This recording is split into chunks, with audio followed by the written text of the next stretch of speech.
Seorang pegawai toko kue di Kelurahan Penggilingan, Kecamatan Cakung, Jakarta Timur menjadi korban dugaan penganiayaan anak pemilik toko. Korban dianiaya hingga mengalami pendarahan di kepala. Kasus yang terjadi pada 17 Oktober 2024 lalu viral di media sosial. Kejadian bermula ketika korban yang bernama Dwi Ayu Darmawati yang saat itu sedang bekerja menolak permintaan pelaku berinisial G untuk membawa makanan yang dipesan pelaku secara online ke ruang pribadi pelaku. Korban menolak karena pelaku menyuruh menggunakan kalimat tidak sopan dan sebelumnya juga pernah melakukan kekerasan kepada korban. Saat kejadian sebenarnya terdapat pegawai lain yang berada di lokasi, tapi karena takut mereka hanya bisa diam melihat tindak penganiayaan dan mendokumentasikan kejadian sebagai barang bukti. Dalam video tersebut tampak jelas pelaku melemparkan sejumlah barang ke arah korban, sementara pegawai lainnya hanya bisa menangis ketakutan.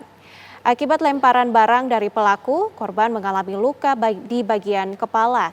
Korban sempat dibawa pemilik toko ke klinik terdekat dari lokasi wilayah Penggilingan untuk mendapat penanganan medis awal akibat pendarahan di kepala yang dialami. Korban yang didampingi sejumlah pegawai rekan kerjanya yang melihat kejadian juga telah melaporkan kasus ke pihak kepolisian.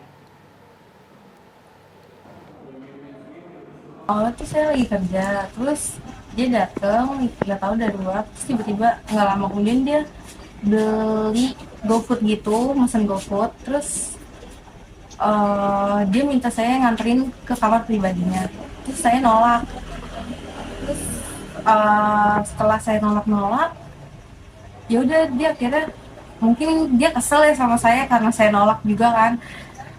Dia juga nyuruh saya soalnya kayak bukan yang kayak baik-baik gitu, makanya saya kayak gimana gitu. Terus akhirnya dia marah sama saya, dia mukul saya, dia ngelempar saya pakai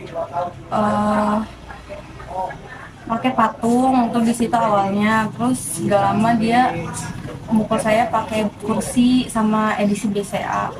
Terus saya di situ udah sempat ditarik sama bos saya untuk keluar, katanya laporin aja polisi gitu kan.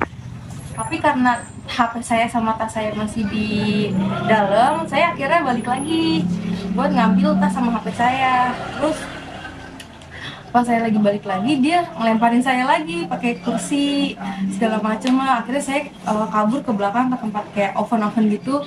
Di situ saya nggak bisa kemana-mana, saya cuma bisa diem, nggak bisa kabur. Terus akhirnya saya di situ dilemparin lagi. Terus endingnya saya dilempar pakai loyang gitu, terus ujungnya mungkin kena kepala saya di sini, terus berdarah. Udah akhirnya dia di situ, saya di situ belum ngeh kalau saya tuh berdarah kepalanya, tapi saya udah megang gini.